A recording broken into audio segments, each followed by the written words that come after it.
So a bizarre thing happened in the White House briefing room today. They had a reporter from Zero Hedge on there in the new media seat. And well, when Caroline Leavitt turned to the new media reporter and said, "Do you have any questions?" The whole idea of the new media seat is to have a question on a topic a little outside the box, or a question on a topic that everyone else might be wondering about, but they ask it in a very unique and out of the box way. And well, we'll take a look at the question. President Trump posted Truth Social a video highlighting what most people call the Clinton body count, which is the strange number of suicides that seem to happen in Clinton circles. I have a headline here from the Washington Post that said, "Trump peddles false conspiracy theories tying the Clintons to several deaths." So I just wanted to highlight real quick, this wasn't in Trump's video, but this is from the Arkansas Times. And it's the death of Mark Middleton, who was a former Clinton White House aide, who was found dead on a Clinton Foundation property. And I'll just quote from the Arkansas Times. "Middleton apparently shot himself in the chest with a shotgun and also hung himself from a tree with an extension cord." So I have no idea how somebody commits suicide that way, but if the Washington Post is here, maybe you can enlighten us as to how that was actually a suicide.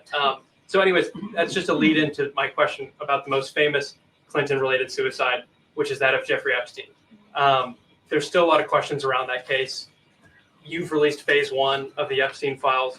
What was missing from that is any connection to his ties to intelligence agencies. And that's really the whole story, that not just trafficking young girls, but doing it on behalf of intelligence agencies, and even potentially as part of a blackmail ring with potential ties to the Israeli government. So for phase 2, when can we expect it? Will it have information pertaining to those aspects of the Epstein case? I know the Attorney General has committed to releasing those files. I would defer you to the Department of Justice on her timeline, but when she has made a promise in the past, she has kept it, and I'm certain that she will in this case as well. Okay, I gotta say that was almost Karine Jean-Pierre like. I refer your question to the Justice Department. She did not want to get into the details of that at all. There's a lot to unpack in that question. A whole lot. I loved it. It's like, here's the premise of it, all about the Clinton body count and the person who died by hanging himself and shooting himself with a long gun, but it was suicide. And he went on and on and on. And then he says, but that's just the background or the foundation for my question. My real question is about Jeffrey Epstein and those files. Oh, what a time we're living in right now. That's what you get in the new media seat sometimes. All right, so where to begin? Well, how about the tweet that he was referring to? Here it is from real Donald Trump. He put out this video. Let's just roll it. This is from the President of the United States. Kennedy Jr., he was declared the front-runner for the New York Senate seat back in 1999. Days later, his plane crashed into the Atlantic Ocean, and his rival, Hillary Clinton, was elected senator. Mary Mahoney was a Clinton White House intern. She knew enough of the inner workings of Bill's sexual advancements to be a star witness during the Clinton impeachment trials. She was brutally executed at a Starbucks she was managing in 1997. In 1993, White House counsel Vince Foster was found dead in Fort Marcy Park near D.C. He supposedly killed himself, and among a lengthy list of potential foul play, the bullet was never found. Then there's James McDougal, a key witness for White House prosecutors. He was serving his 3-year sentence for bank fraud at the Fort Worth Federal Medical Center in Texas. And just before he was to give a testimony before the grand jury, McDougal suffered a heart attack in solitary confinement. In 2015, Walter Scheib, a White House chef hired under Bill Clinton, joined the list. His body was found at the bottom of a river, nearly 2 miles from the base of the trail he was reportedly hiking. An autopsy determined that Scheib's death was accidental drowning, but he might have known too much. 27-year-old Democratic National Committee staffer Seth Rich was shot and killed in D.C. this year. There is speculation that he was the source of the controversial leaked emails allegedly sent by DNC staffers, and that he may have been murdered in retaliation. Then Sean Lucas, the lead attorney in a fraud case against the DNC, was found lying on the bathroom floor by his girlfriend when she returned home on August 2nd. His death was reported classified, pending the results of an autopsy. By the way, there's actually more to that. It just keeps going on and on and on. President of the United States tweeted that out, as you can see, on May 17th. That would be Saturday. So, wow, let's get into it, because there's a lot to discuss, and I know that I want. What? Okay. Excuse me.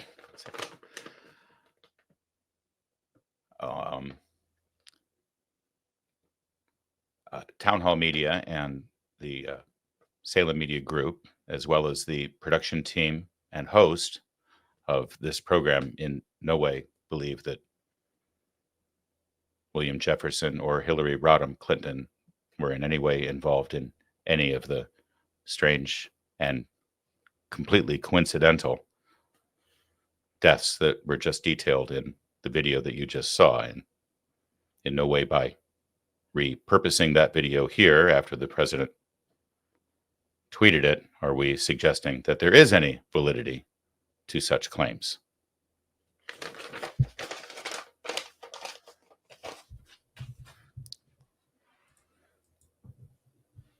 Meanwhile, what was Hillary Clinton up to this weekend? She was participating in a forum, one of these things where they pay them a ton of money to go and sit and answer questions. And apparently people still care what Hillary Clinton had to say.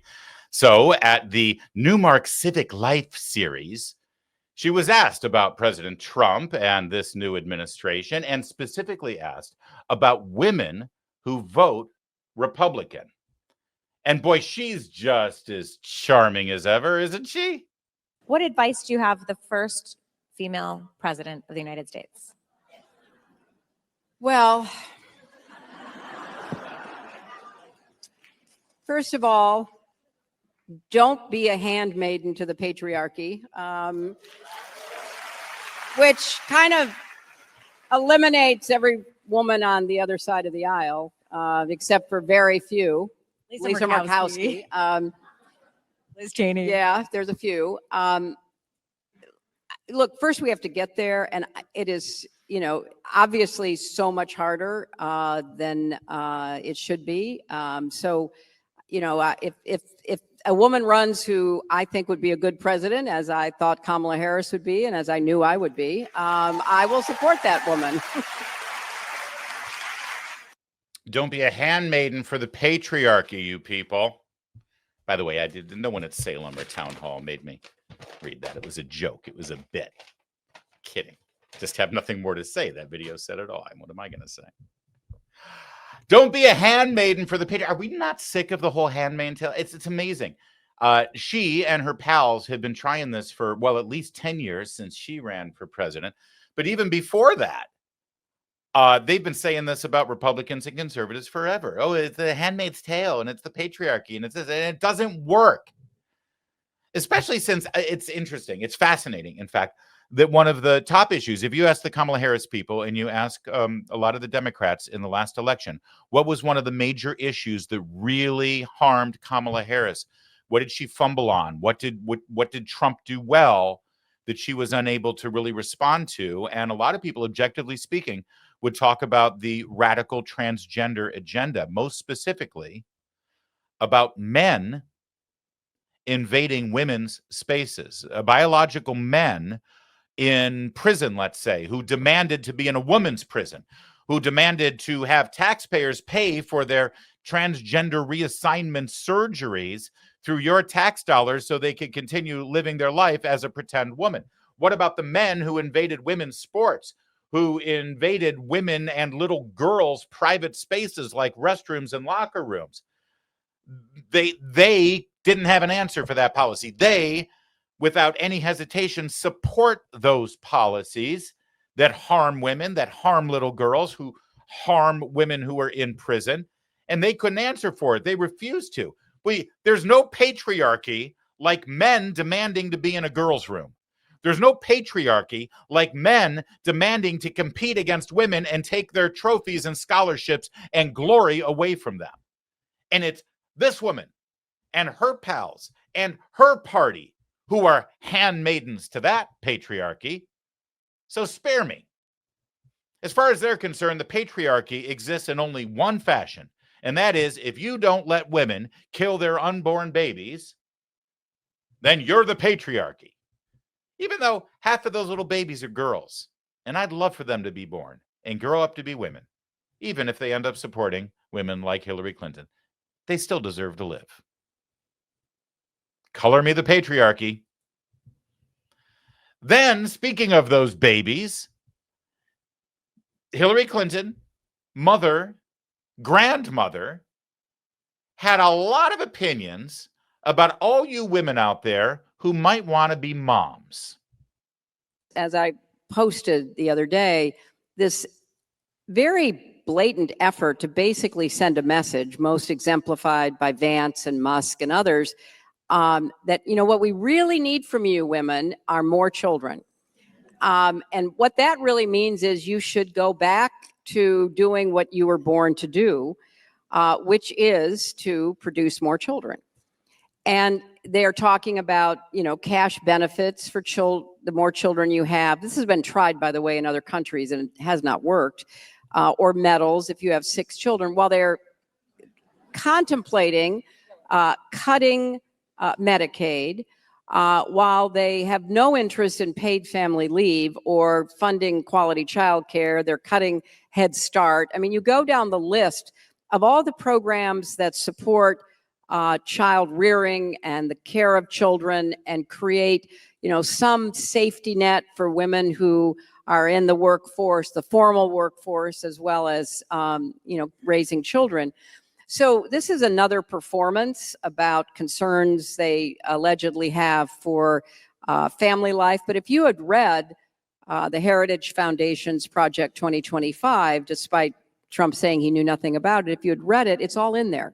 It's all in there. Return to the family, the nuclear family, return to being a Christian nation, return to, producing a lot of children, which is sort of odd because the people who produce the most children in our country are immigrants and they want to deport them. So none of this adds up. But, one of the reasons why our economy did so much better than comparable advanced economies across the world is because we actually had a replenishment, because we had a lot of immigrants, legally and undocumented, who had a, larger than normal, by American standards, family. So did you follow all of that?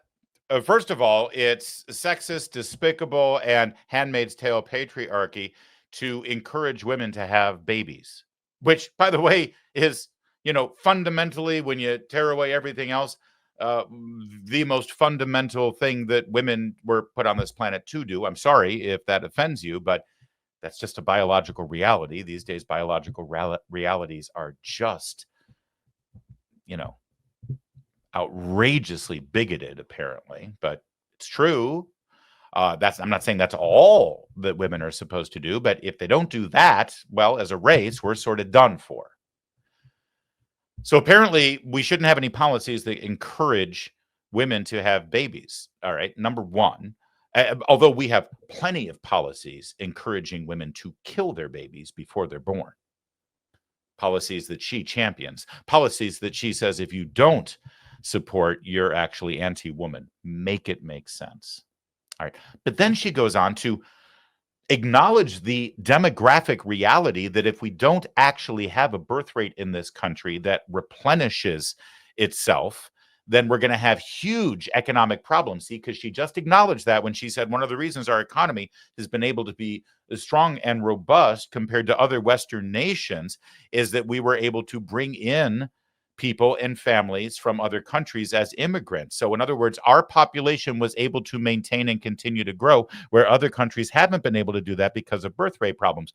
But we haven't fixed it because we've been having babies. We've been having immigrants come in, legal or otherwise.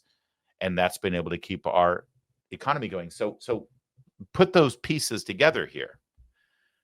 The demographic reality is we do, in fact, need to have our population growing. It helps our country, it helps our culture, and it certainly helps our economy and all of the social welfare programs that she and her crowd keep building and creating without anybody to pay for them. Yeah, we need people but we'll just bring them in from other countries, right? That's better. That's more ideal. That's the best solution. Instead of, people in our country actually procreating and making our own babies. You have to understand that, and I think you do have to have an advanced degree from a liberal arts college in America to really fully get that and say, oh, that's so wise and so intellectual. Thank you, Hillary Clinton, for gifting us your knowledge and wisdom.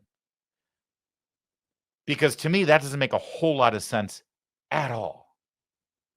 And also, why is it some sort of superior moral position to be in this lofty position to acknowledge that we do need to replenish our population in our country, but we are better to pick and choose which babies are the ones that should be born and which babies should not be born?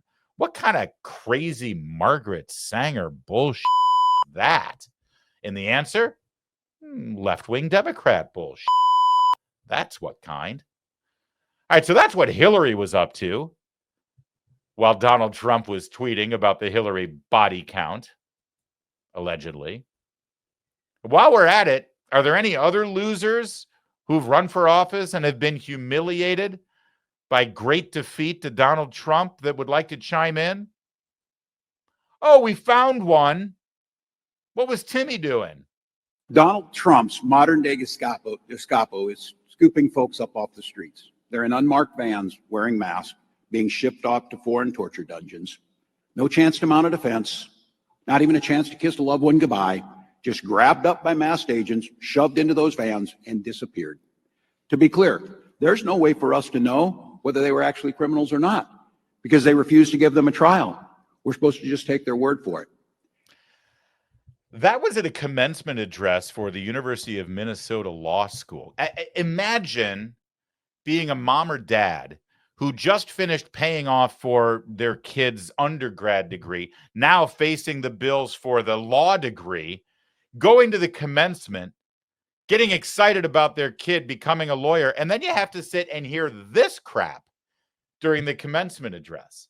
This unhinged, out of control, hysterical diatribe against the guy who kept Timmy from being vice president. I like him better when he's walking around awkwardly and giving me jazz hands. What a jerk. What a jerk. Happy commencement day, everybody. Now let's talk about Donald Trump and his Gestapo tactics. Well, I can tell you that man was not vice president, nor will he ever be. Nor will he ever be president, just like Hillary Clinton, who will never be either of those things either. But I will tell you that JD Vance is the vice president. And this week, at the United States Naval Academy in Annapolis, Maryland, Vice President JD Vance, a retired Marine Corps member, he'll be giving the commencement address to the brand new commissioned ensigns and second lieutenants coming from the Naval Academy, heading to the Navy and the Marine Corps. And this guy's going to be in the audience, and I can't wait. And it's going to be a hell of a lot better than what those poor kids at University of Minnesota just heard from that